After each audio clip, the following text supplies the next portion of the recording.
Vous allez perdre des gens que vous aimez.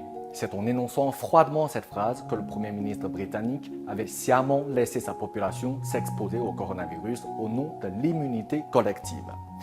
L'idée de cette approche consiste à laisser suffisamment de personnes contracter le virus et développer des anticorps, dans l'espoir que la contamination sera freinée et que l'épidémie s'éteindra d'elle-même.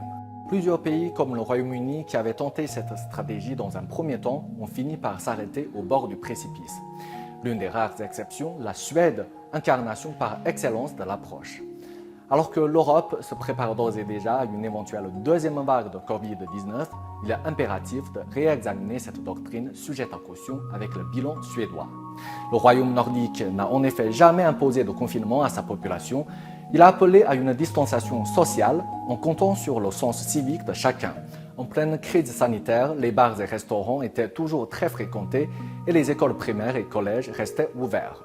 Les masques ne sont jamais recommandés car leur utilité est toujours mise en doute par Anders Tegnell, épidémiologiste en charge de la stratégie nationale de lutte contre le Covid-19.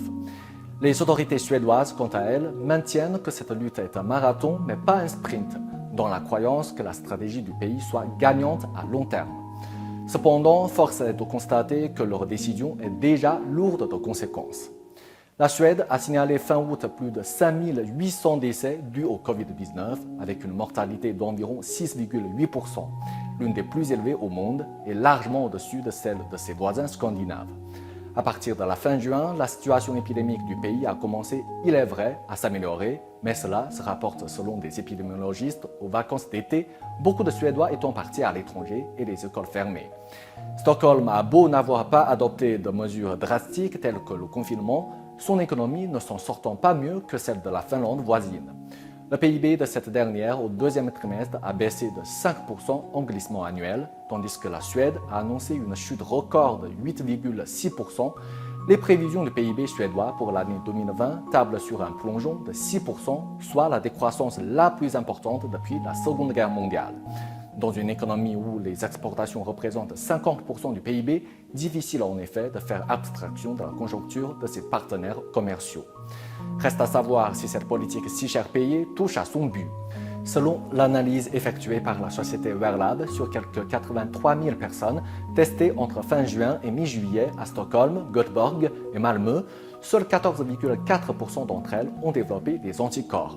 Un ratio de loin insuffisant puisque l'immunité collective pour le Covid-19 n'est atteinte que si 70% de la population est porteuse d'anticorps. Et même dans ce cas de figure, rien n'est sûr non plus.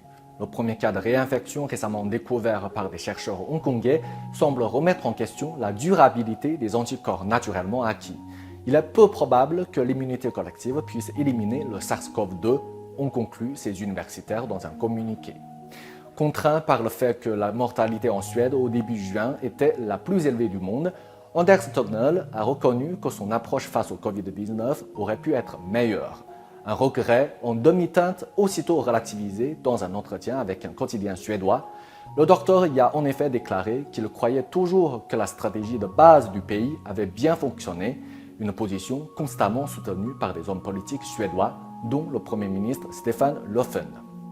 De fait, l'immunité collective est un concept tiré de l'épidémiologie vétérinaire où on prend en considération la santé générale d'un troupeau de bétail, sans avoir un souci pour chaque tête. Or, les humains ne sont pas des troupeaux de bétail. Plutôt qu'une stratégie de lutte contre l'épidémie, l'immunité collective constitue juste un prétexte pour le laxisme sanitaire et les faibles velléités de combat.